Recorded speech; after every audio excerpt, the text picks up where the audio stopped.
Buenas tardes, mi nombre es Daniel. Hoy les voy a estar compartiendo una palabra acerca de la crucifixión de Jesús y para ello me gustaría que arranquemos orando. Si me acompañan.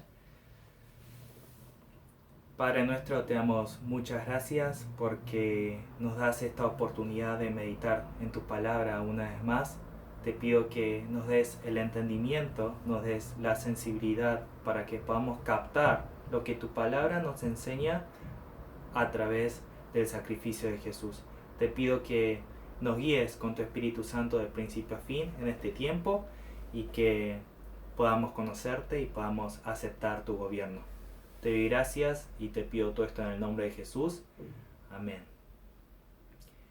De antemano quisiera advertirles que quizás van a escuchar ruido de afuera. Vivo sobre Avenida Corrientes y es difícil que no se escuchen cosas. Pero vamos a comenzar. El título que le puse al mensaje del día de hoy es Jesús fue desamparado por nosotros. En base a Mateo 27, 46, que vamos a leer juntos, si lo pueden buscar en sus casas, sería muy bueno. Mateo 27, 46.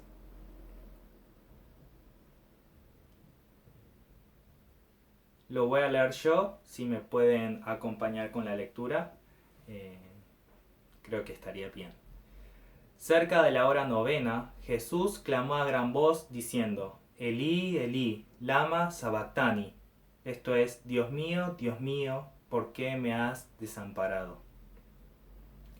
Hoy estamos conectados de esta manera muy particular y es para conmemorar la obra que Jesús hizo en la cruz. Entender lo que el Hijo de Dios hizo en ese madero es de vital importancia.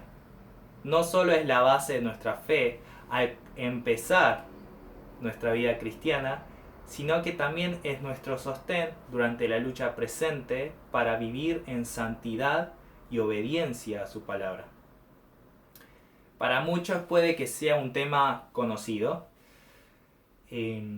pero de igual manera, estando convencido de que nunca llegaremos a meditar demasiado en la cruz de Cristo, oro para que podamos comprender con mayor profundidad y de manera más personal la obra de salvación sin precedentes en Cristo Jesús.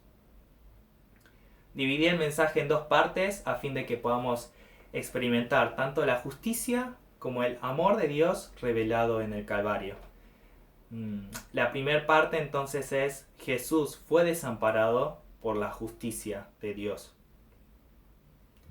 Vamos a retrotraernos a unas horas antes de la crucifixión y meditar un poco en la oración de Cristo en Getsemaní. Como pudimos escuchar a través del mensaje del pastor Gustavo el día de ayer, Jesús había celebrado su última Pascua, es decir, la última cena con sus discípulos, y luego se dirigió al monte de los Olivos. Al llegar, Jesús dijo a sus discípulos: Mi alma está muy triste hasta la muerte. Quedaos aquí y velad conmigo. Mi alma está muy triste. Jesucristo sabía lo que le iba a acontecer de un momento a otro. Era plenamente consciente del padecimiento al cual sería sometido. Más allá del maltrato físico que sufriría, su alma se angustiaba con la idea de cargar el peso del pecado de toda la humanidad y de no poder contar con el sostén de su Padre Celestial. Luego, estando a solas, oró diciendo: Padre, si quieres, pasa de mí esta copa, pero no se haga mi voluntad, sino la tuya. Oró de esta manera 3 veces. Y Lucas 22:44 dice que estando en agonía oraba más intensamente y era su sudor como grandes gotas de sangre que caían hasta la tierra. La lucha intensa en oración que experimentó Jesús también se expone en Hebreos 5, versículo 7. Y Cristo, en los días de su carne, ofreciendo ruegos y súplicas con gran clamor y lágrimas al que le podía librar de la muerte, fue oído a causa de su temor reverente. Durante esa misma madrugada uno de sus discípulos lo traicionó y guió a una tropa de soldados que llegaron para arrestarlo. El resto de los discípulos huyó, abandonándolo en el momento más crucial de su vida en esta tierra. Jesús fue sometido a un juicio totalmente parcial y corrupto de parte de los líderes religiosos. Descargaron en él todo el peso de la humillación que habían sentido, valiéndose de escupitajos, golpes, maltratos e insultos. Luego Pilato, aún sabiendo que era inocente, se lavó las manos y lo entregó a merced de una multitud ingrata que había experimentado la bondad del Hijo de Dios, pero que igualmente pidió su crucifixión. Toda una compañía de soldados romanos se juntó alrededor de Cristo para azotarlo. Seguramente se fueron turnando para ver quién lo golpeaba con más intensidad. Cada azote fue abriendo surcos en su piel, en sus músculos, y fue derramando la sangre del Señor. Todo su cuerpo fue mutilado, desfigurado y lacerado. El profeta Isaías había profetizado de antemano la aflicción que sufriría Cristo diciendo: despreciado y desechado entre los hombres, varón de dolores, experimentado en quebranto, y como que escondimos de él el rostro, fue menospreciado y no lo estimamos. Como si fuera poco, le incrustaron una corona de espinas en su cabeza. Lo vistieron con un manto de púrpura y le dieron una caña como cetro, con el que lo golpeaban, mientras se burlaban de él diciendo: ¡viva el rey de los judíos! Después fue exhibido junto al peor de los criminales y ni aun así fue liberado. Cargó la cruz en su cuerpo maltrecho y lo llevaron a Gólgota, lugar donde finalmente lo crucificaron. Experimentó la agonía espantosa y el dolor inexplicable de la cruz, que es una de las formas más horribles de ejecución que el hombre inventó. Pero aún así, la gente se acercaba hasta donde él estaba para burlarse de él, diciendo: a otro salvó, a sí mismo no se puede salvar. Si es el rey de Israel, descienda ahora de la cruz y creeremos en él. Isaías lo expresó de esta manera: angustiado él y afligido, no abrió su boca.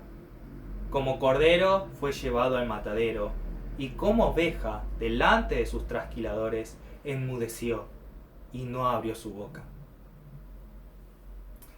En Getsemaní ya había padecido el abandono de aquellos discípulos que había amado hasta el fin, pero hasta ese entonces había sido fortalecido por la presencia y la unidad que guardaba con su Padre amado.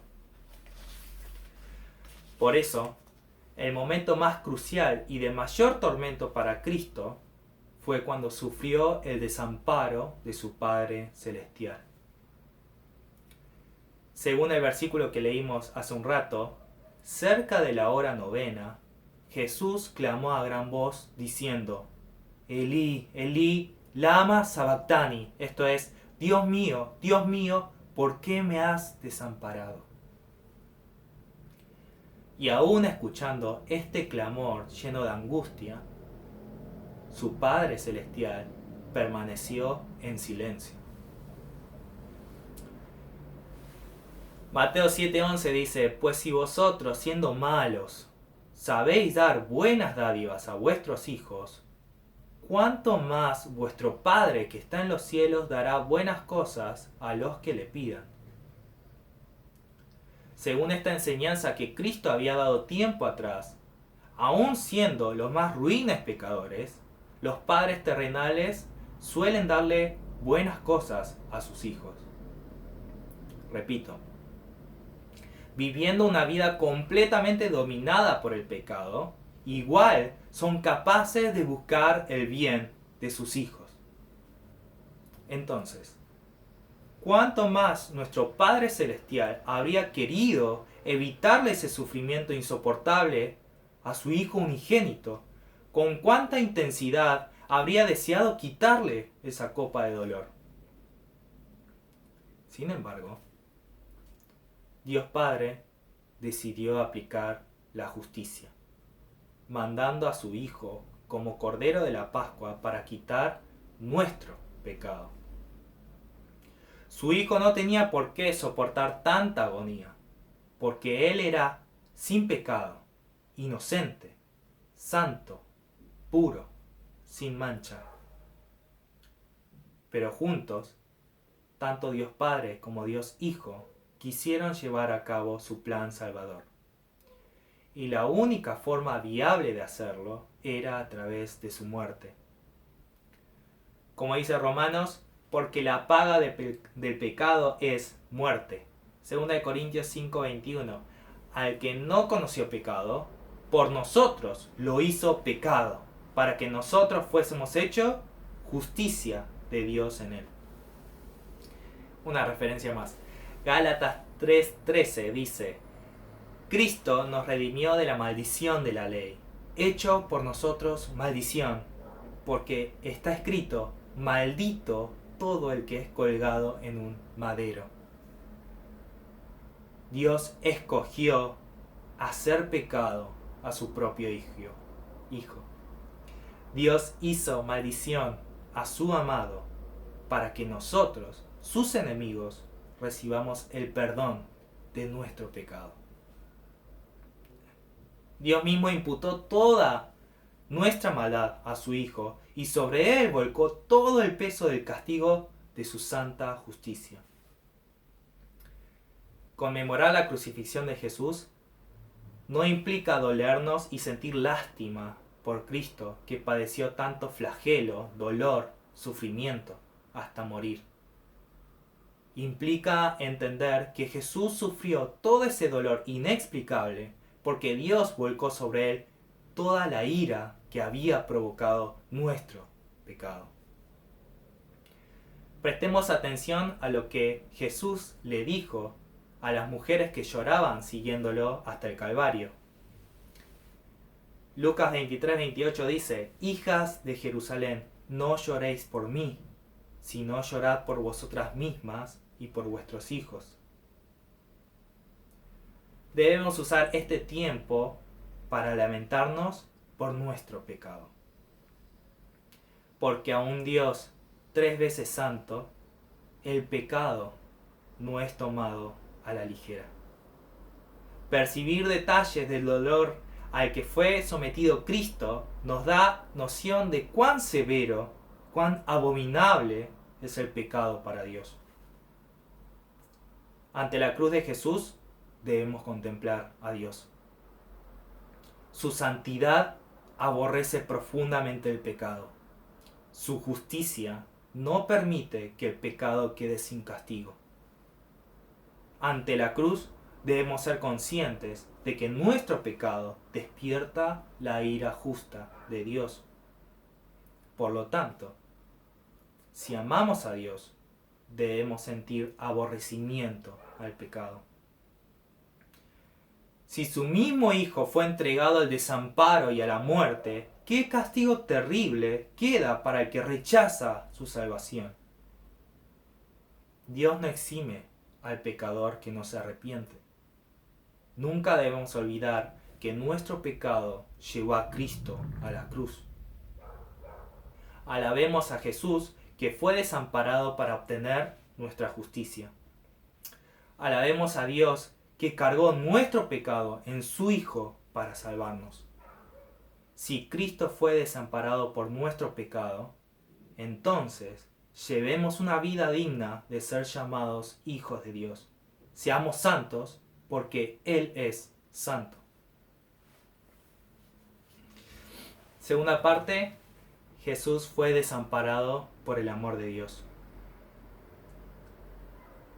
Siendo Dios Hijo, Jesús es 3 veces santo y puro en todo su ser. Si hay alguien que reprueba y aborrece el pecado tanto como Dios Padre, es justamente Jesús. Sin embargo, Él llevó sobre sí todos los pecados que su ser aborrecía profundamente. ¿Por qué? Por amor y obediencia a su Padre Celestial y por amor a todos nosotros. Pero tenemos que aclarar una cosa. Dios no necesitaba ni necesita salvarnos a nosotros. Dios no deja de ser Dios si nosotros dejamos de existir. Él es autosuficiente. Su persona no sufre variación. Por lo tanto, Dios podría habernos dejado en nuestro pecado a la espera del castigo eterno. Podría no aplicar la pena en Jesús, que es inocente, y aplicarlo en nosotros, que somos culpables. Nosotros debíamos y deberíamos estar en el lugar de Jesús, sufriendo humillación, maltrato físico, mental, siendo avergonzados, siendo escupidos, siendo crucificados. Y así como no tuvieron piedad con el Señor, nosotros deberíamos ser tratados sin misericordia, sin ningún tipo de contemplaciones. Nosotros deberíamos enfrentar por nosotros mismos la muerte eterna que cosechó nuestro mal andar. Nosotros deberíamos haber sido desamparados en la cruz y haber clamado a ese cielo cerrado, sin reacción, sin respuesta. Pero aún así, Dios eligió salvarnos y sacrificar a Jesús en nuestro lugar. ¿Por qué? Porque nos amó. Y entonces, por amor a nosotros, Dios Padre derramó sobre Cristo la furia de su ira en toda su magnitud. Jesús tomó nuestro lugar y se volvió el objeto del intenso aborrecimiento del pecado que Dios pacientemente había acumulado desde el principio del mundo. 1 Pedro 2:24 dice, quien llevó él mismo nuestro pecado en su cuerpo sobre el madero, para que nosotros, estando muertos a los pecados, vivamos a la justicia, y por cuya herida fuisteis sanados. Isaías 53:6 dice, todos nosotros nos descarriamos como ovejas, cada cual se apartó por su camino, mas Jehová cargó en él el pecado de todos nosotros. No es que Dios simplemente había perdonado el pecado y se había olvidado del castigo de las generaciones pasadas. No. Había convivido con su ira justa durante todo este tiempo. Pero en la cruz, todo su furor condensado contra el pecado se desató contra su mismísimo Hijo. Y en esa aversión al pecado, Jesús fue desamparado por su Padre Celestial. Este mismo Padre era el que lo había sostenido, lo había acompañado en cada circunstancia difícil en esta tierra. Pero ahora Cristo fue separado de la más dulce y eterna comunión y unidad que había gozado con su Padre Celestial desde siempre. Este poder destructivo, letal, tiene nuestro pecado. Como seres humanos morales que somos, aun siendo defectuosos, somos propensos a sentir indignación y repudio cuando en nuestra sociedad suceden injusticias.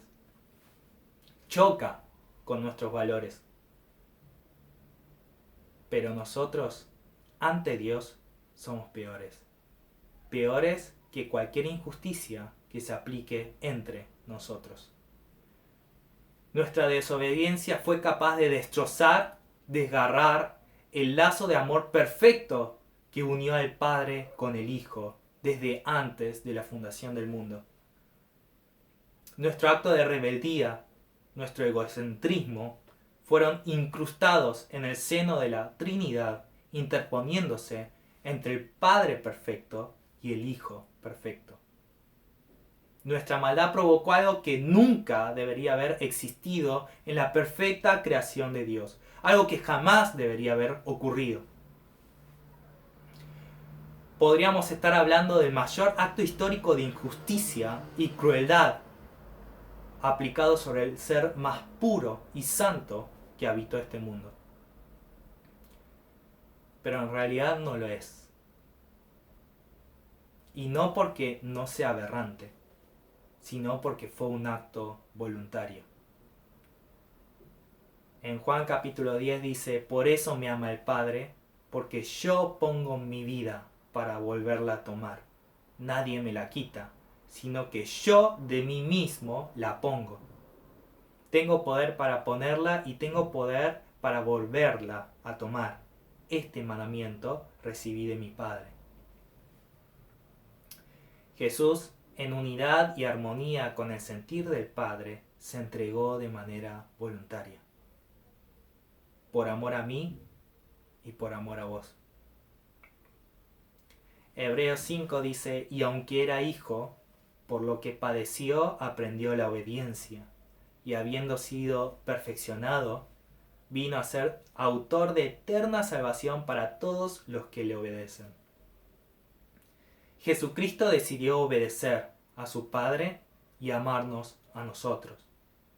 Fue el único dispuesto a cargar con el peso del castigo de nuestro pecado sin emitir queja. En ningún momento se acobardó, en ningún momento esquivó los golpes, los insultos, los azotes. En ningún momento reaccionó con enojo o malestar a quienes lo maltrataban. En ningún momento descendió de la cruz, aunque podía hacerlo. En ningún momento dejó de pensar y de amar al pobre pecador que había de darles el mensaje el día de hoy. Y de la misma manera nos eligió amar nuestro Dios Padre. Es allí cuando entendemos tan solo un poco más de lo que Juan busca comunicarnos cuando dice: porque de tal manera amó Dios al mundo que ha dado a su Hijo unigénito, para que todo aquel que en él cree no se pierda, mas tenga vida eterna. Primera de Juan 4 dice también: en esto consiste el amor, no en que nosotros hayamos amado a Dios, sino que Él nos amó a nosotros. ¿Y cómo lo hizo? Envió a su Hijo en propiciación por nuestros pecados. Es un amor que no puede ser hallado en este mundo. En ese amor experimentamos un glorioso intercambio. Cuando Cristo fue desamparado, nosotros empezamos a experimentar el amparo, el consuelo y el abrazo de nuestro Padre. Jesús se sacrificó en nuestro lugar y pagó un precio altísimo para que nosotros tengamos acceso a una redención que estaba fuera de nuestro alcance. Jesús compareció ante un juez justo y nosotros por fe pudimos conocer al Padre amado de nuestro Salvador. Y así como Dios vio a nosotros clavados en esa cruz, así también hoy ve el rostro y la justicia de Jesús cuando nos contempla a nosotros. Es un amor tan intenso, tan glorioso, que nuestro ser limitado apenas puede llegar a concebirlo, a vislumbrarlo. Pero es real. Cristo nos acercó la vida eterna como un regalo que jamás mereceremos y nos ofreció la gracia de la salvación por fe. Si me han escuchado hasta este punto, la pregunta que debería surgir es, ¿qué hacemos? ¿Qué hacemos? Romanos 6 dice, así también vosotros consideraos muertos al pecado, pero vivos para Dios en Cristo Jesús, Señor nuestro. No reine pues el pecado en vuestro cuerpo mortal, de modo que lo obedezcáis en sus concupiscencias. Porque el pecado no se enseñoreará de vosotros, pues no estáis bajo la ley, sino bajo la gracia. Cristo nos compró a precio, para que ya no vivamos sirviendo al pecado. Él resucitó y hoy nos hace parte de su reino. Según de Corintios 5, y todo esto proviene de Dios, quien nos reconcilió consigo mismo por Cristo y nos dio el ministerio de la reconciliación. Que Dios estaba en Cristo reconciliando consigo al mundo, no tomándoles en cuenta a los hombres sus pecados, y nos encargó a nosotros la palabra de la reconciliación. Gracias al sacrificio de Cristo, no solo fuimos reconciliados con Dios, no solo gozamos de una relación personal con Él, sino que también se nos ha dado una misión, el ministerio de la reconciliación. Se nos ha dado el Evangelio para que también lo compartamos con aquellos que aún no conocen el sacrificio que Jesús hizo por ellos. Espero que podamos seguir meditando acerca de lo que Dios quiere obrar en nosotros mismos, pero también a través de nosotros para bendecir a quienes aún todavía no lo conocen. Amén. Hasta ahí el mensaje que pude preparar y les voy a compartir un testimonio pequeño que preparé en base a esta meditación. Cuando el pastor me propuso dar este mensaje para compartir durante la Pascua, ya me hacía la idea de lo difícil que sería prepararlo. Y realmente lo fue, desde el principio hasta el final. Era consciente de que debía sumergirme en la palabra, pero también sacar a la luz lo que había en mi interior. Por eso me resistía a hacerlo. Tenía miedo. Sentía mi corazón como la estantería de mi cuarto, no el de mi cuarto es peor, que está lleno de polvo y con muchas cosas por ordenar. No sabía con qué me podía encontrar. O en realidad, tenía bastante certeza de lo que no podría encontrar.